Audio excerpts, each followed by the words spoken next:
Hi, I'm Kevin Rondino. Partners for Health Foundation is committed to educating the public about the importance of community programs that improve the health of New Jersey residents. That's why we're proud to support the important programming produced by the CAUCUS Educational Corporation.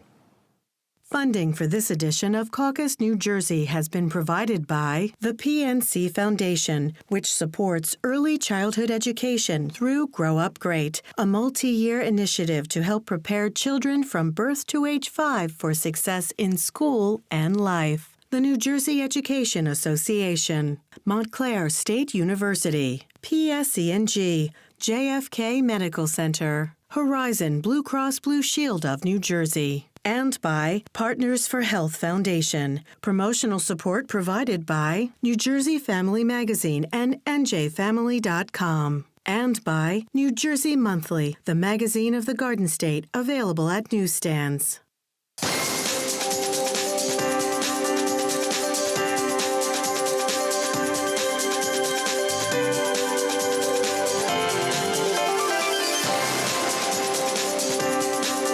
Welcome, I'm Steve Adubato. We're talking about preschool education and our children growing up great, if you will.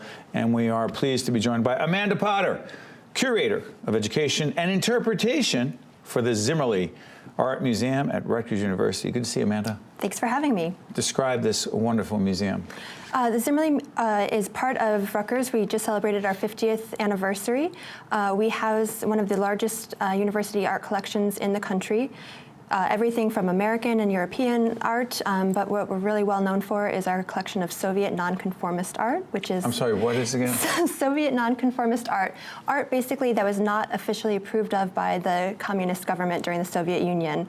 Very interesting stuff. Art that was either, politically critical of the government or just in a style that wasn't acceptable to Stalin and his successors. Very, very interesting work, and it's a wonderful teaching resource as well. Joseph Stalin did not love art, did he? Oh, he loved art that was... The art that he controlled. Yes, and that was very positive, right. And spoke highly of the Soviet Union and was very clear. He favored a style called socialist realism, so it had to be no uncertainty, no ambiguity. That goes against the concept of artistic expression. It certainly does. So let me ask you this, the audience for the work there at the museum is? So obviously a big part of our audience is the university, both faculty, students, and staff. So we do see a lot of classes. We tailor to them. We have an academic programming curator that works specifically to find those deep connections. So we have, of course, art and art history, but also classes on media, history, environmental sciences. We even work with the medical colleges. How do you connect this to children so young? So it's about growing up great. Yes. So I'm here to speak about one of our longest running programs, which is our preschool storytelling adventures in art.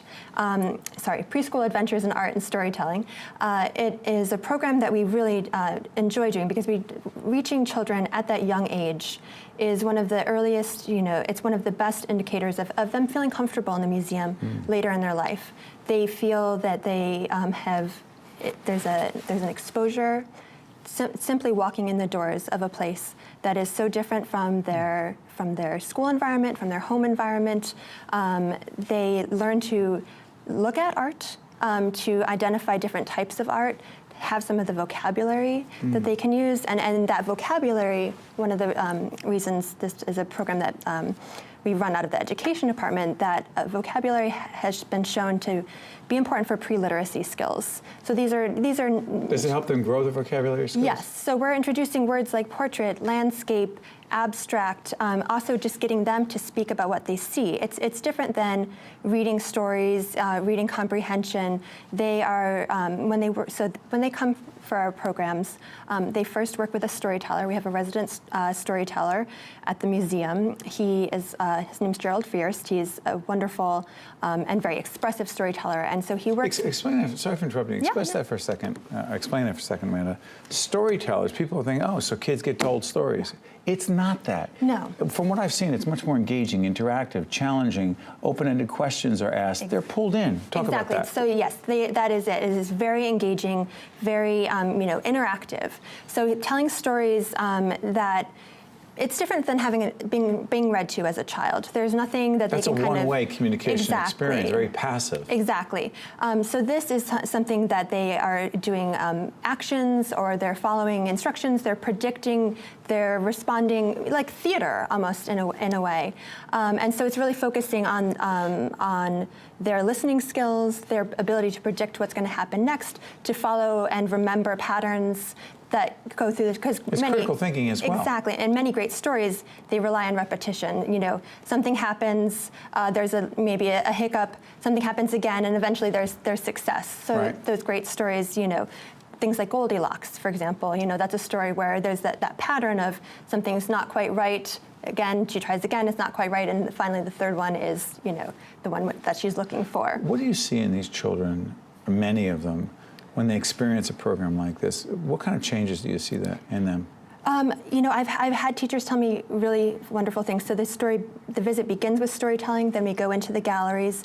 Artists and storytellers are both communicators, and so and then we ask the children at the end of their visit to come down and draw with us. I've had teachers tell me that they have seen their children draw in a way that they've never drawn before. There's more sophistication, there's more detail in their drawing. So something has been stimulated, something has been activated in them that wasn't being done. Is that the interpretation part of all this? So the interpretation part of my job is kind of a references more actually the passive learning so labels, other texts and things that are in the galleries for our regular visits. So I think of the education part as programs, really places where we are working, you know, face-to-face with visitors. The interpretation part is something that maybe is just there for the visitors that are coming in without necessarily interacting with a person from our staff. Before we let you out here, what's a heat tube? So the heat tubs. Heat tubs. Heat tubs. Not even tubes, they're tubs. Yeah, they are metal cylinders. There's 3 aluminum cylinders. So they certainly could be described as tubes, but the artist John Goodyear called them heat tubs. It's one of the highlights of our American collection. These were made in... We're looking at them as you're speaking, go ahead. So they're made in the 1960s. They're one of the works we love to use in the storytelling program, one of the most popular for sure, because it's a work that the children can actually touch.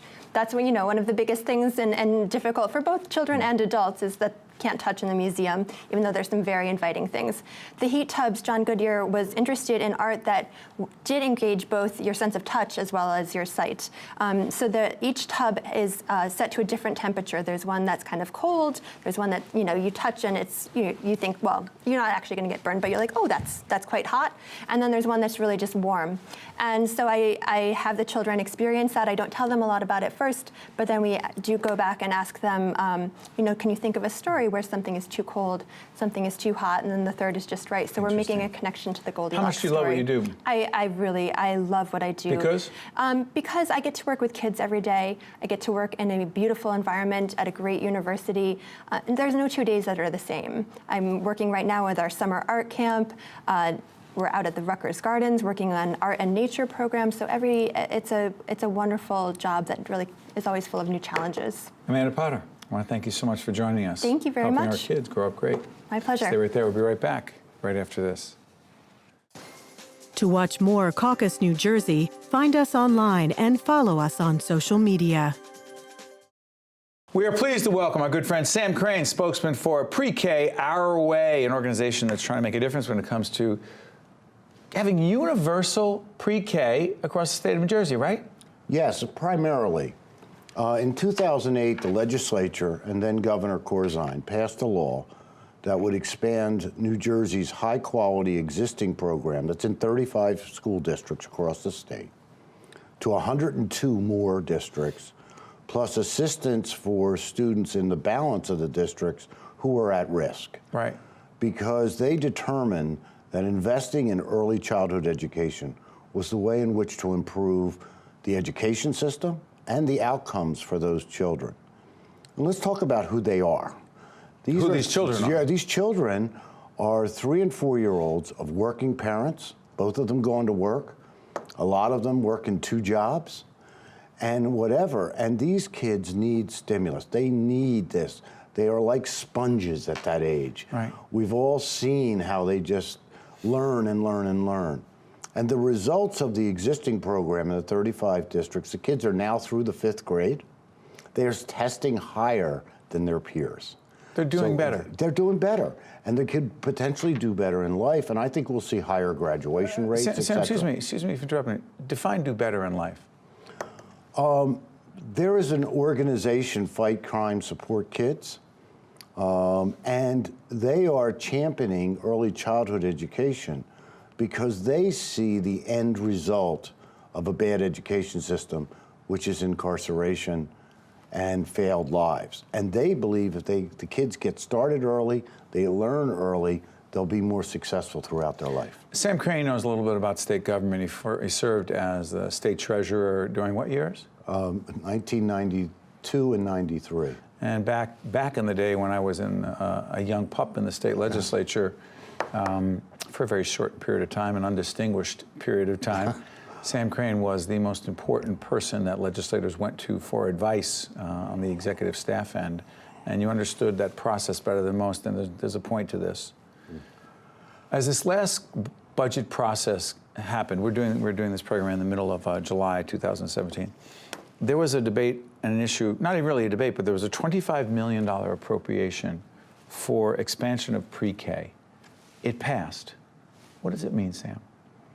It is the initial step towards a 5-year implementation program to fund the 2008 law that I spoke about earlier. Yes.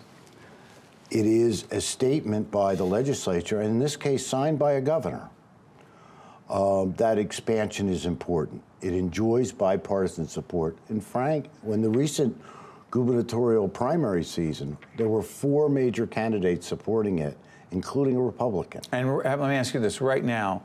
Again, we'll date ourselves, but Ambassador Murphy is supportive? Yes. Lieutenant Guadagno? Not sure yet. Got it. But we will be reaching out because one of the things we've done is worked with both sides of the aisle. Because these 3- and 4-year-olds, they don't know who a Republican and a Democrat is. All they know is that they need the education and stimulation, and their families know they need it.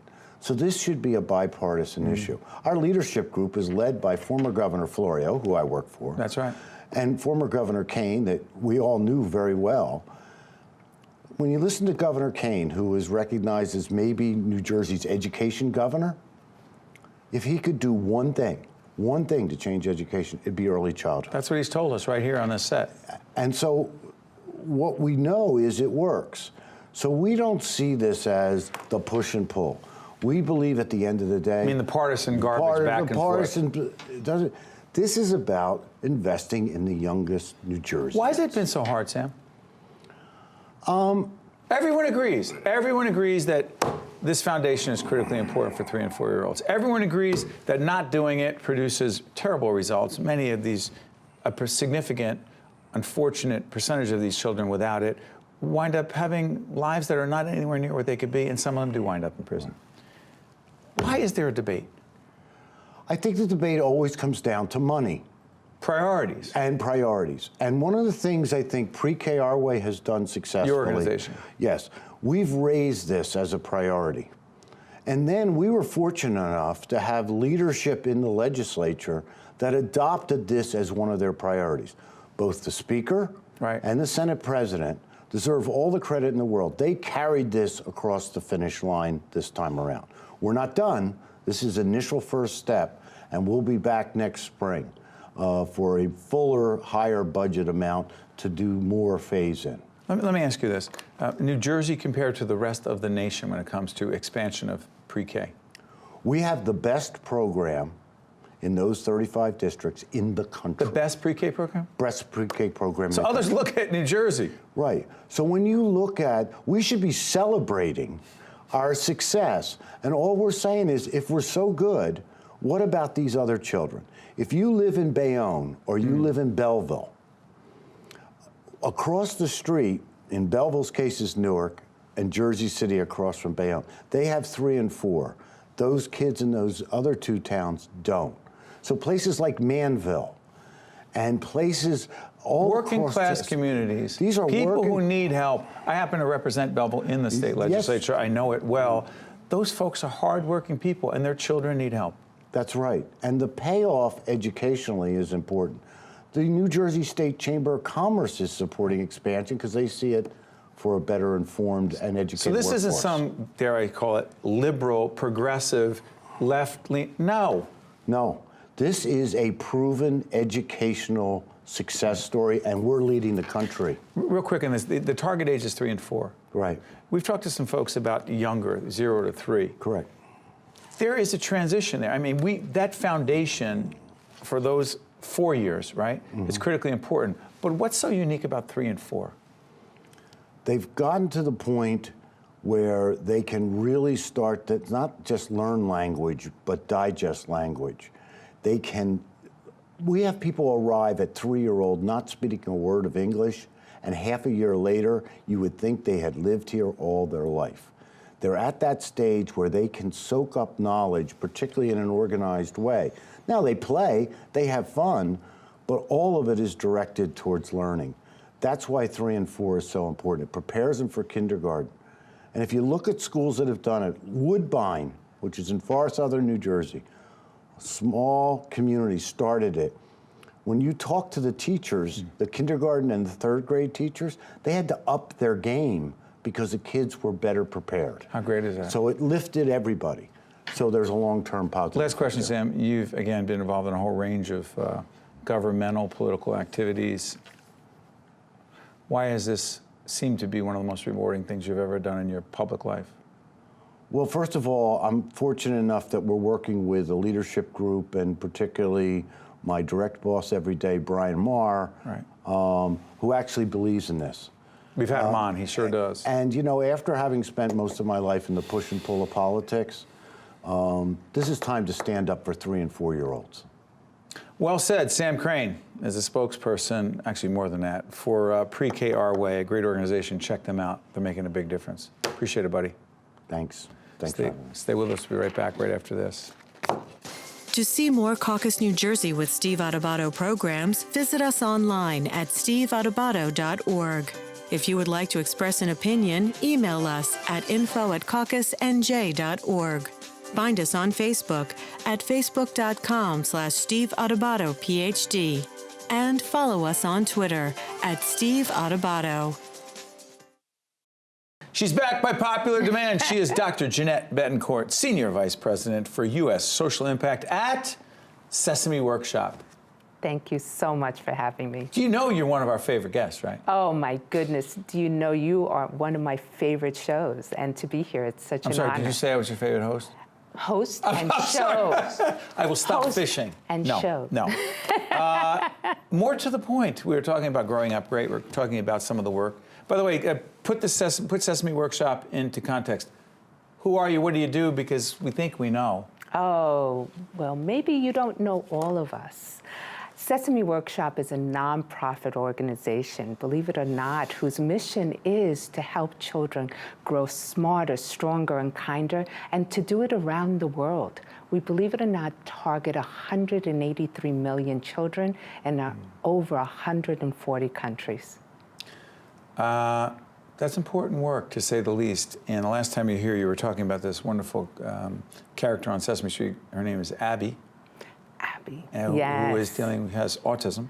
Well, it's Julia. Sorry, Julia. Yes. Julia, and Abby is her wonderful friend, as is Elmo. Oh, that's okay. Both of them are there. Wonderful. And introduce Julia, who is... Julia is the one who has autism. She's a 4-year-old little Muppet who has autism. And Abby's her good friend. And Abby is her good friend. But Elmo is the one who really guides both Big Bird and Abby to understand Julia's autism. Why is it that Elmo always brings people together? Because he's 3.5, curious, and just very sensitive, and understands friendship, just like all 3.5-year-olds. Yeah. Well, one of the things we want to talk about is this initiative, one of the newest initiatives you're involved in with your colleagues, that does make a difference. It's called Words Are Here, There, and Everywhere. What is it? Absolutely. It is a wonderful partnership with PNC Grow Up Great, who is a bank that has made an investment, a tremendous investment, in improving the quality of early childhood education. So with this particular initiative, it's really scaffolding on the long-term effort that we have around school readiness for children birth to 5 years of age. And in this particular initiative, we're looking at how important vocabulary is in helping children understanding the world, but also getting ready for school and understanding that words are all around us, but we should be engaged in both easy vocabulary, but also challenging kids with deeper and harder vocabulary along the way. We do that in certain ways. One is from the point of view as grown-ups, we are the circle of care. We're often there in discussions and opportunities in the everyday moments. So it's taking advantage of the everyday moments and highlighting them through conversations. But talking about what's around you, talking about the colors, the shapes, talking about what is happening in the moment, the experiences, talking about feelings as well, using all those words to express yourself. Sorry for interrupting. How old are these children we're talking about, the target population? Oh, these are preschoolers. These are kids in the ages of 3 to 5 years of age. It's the fundamental part where really expanding their brain development and their understanding of the world. And we do that through conversation, and we use words, vocabulary to do that. You know, it's so interesting, Jeanette, we've had you on so many times, and each time you teach us something new, but I'm thinking about for parents watching right now who want to take what you're saying and use it with their young children. It is not enough to put a child or place a child in front of a television set or some sort of screen. I'm good for the next hour. How is it that different from what you're describing? Because this appears to talk about much more engagement. Right. I think you used the right word. It's engagement. Now, when we're looking at technology or screen time, it's the quality of that screen time. Not just the amount of time? It's not the amount of time, it's the engagement and the quality of that screen time. Obviously, it shouldn't be your predominant experience. And keep in mind that screen time is a tool. It's another tool, just like a book is. We're introducing it. But you said something, engagement. And it's part of what we call nurturing or parenting. It's how we connect with our children and in these everyday moments and activities to talk about what's happening in the moment. And that means that if we're walking down the street or we're going shopping, we're not just looking at the items that we're purchasing. We have an opportunity to talk about them and ask questions. But the secret is that kids are so curious. They're always asking questions.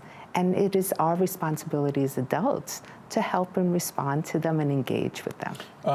Help me again on that, Lauren. It's called the digital. What is a digital storybook? Oh, this is a wonderful experience that we have. And so all of these resources that we are talking about are at sesamestreet.org/words. Can we do that again? Put it up there. sesamestreet.org/words. Our great team will figure that out. Go ahead. What happens when people go there? And you go there, you have an opportunity of multiple resources that give you opportunities interactively to enhance vocabulary. One part of that are these incredible digital storybooks that highlight experiences around math and science and the arts. And the way we do that is by creating an interactive experience where you see the words highlighted as they're happening. And they're also connected to the pictures in the storybook. So you can stop them, you can ask questions about it, but you're also seeing the interactivity and explanation of that word in the moment through pictures. So Doctor, it isn't, it isn't simple as just saying, oh, I'm going to keep my kid off of digital media. We've got to cut back on the amount of time they're spending. Yeah, we do need to do that, but the question is, what is that time like? How is that time being spent?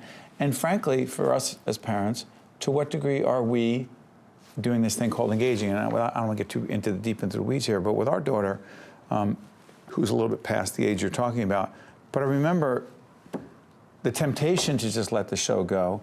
But I realized that there are times that I'm sure there are words that are being used that she wouldn't know, and I would say, Olivia, what about that word? And she'd repeat the word and try to say what she thought it meant. She didn't have it 100% right, and then we would talk about it, give her a sentence, and Is that what you, the reason I'm going into that Absolutely. detail, because I want to go into understand what engagement means. That's exactly what you're doing. You're taking advantage of the opportunity, right? You're saying, oh my gosh, here's a word or a concept that she's interested in, and we have an opportunity to extend it. And maybe she didn't get it right, which is absolutely right. That's part of the way kids learn and grow. We ask questions, and there may be times that we make mistakes, but having the opportunity to explore that mistake is even better. You're finding out why that response necessarily wasn't the right definition, but there's a way to explain it and discover it again. I ask you this every time. I got 20 seconds left. I ask you this every time, Jeanette, when you're on with us. 1 to 10, how much do you love your job? It's like over the top 10 multiplied, like Google-wise. You are. Thank you. I tell you this also every time. You're one of my favorite guests of all time. Oh, thank you so much. Thank you so much. That's great. The preceding program has been a production of the CAUCUS Educational Corporation, celebrating over 25 years of broadcast excellence. Funding for this edition of CAUCUS New Jersey has been provided by the PNC Foundation, the New Jersey Education Association, Montclair State University, PSC&G, JFK Medical Center, Horizon Blue Cross Blue Shield of New Jersey, and by Partners for Health Foundation. Transportation provided by Airbrook Limousine, serving the metropolitan New York, New Jersey area. CAUCUS New Jersey has been produced in partnership with TriStar Studios. As an educator, it's all about connections. You're not just in the classroom, you're part of the community. You meet these tiny kids every year, and you help them learn and grow. But you also get to know their families, and over the years, they become a part of your life, and you become a part of theirs. When you build those connections, you can accomplish some pretty amazing things. I'm Jackie Kruzik, and I'm proud to be a New Jersey educator.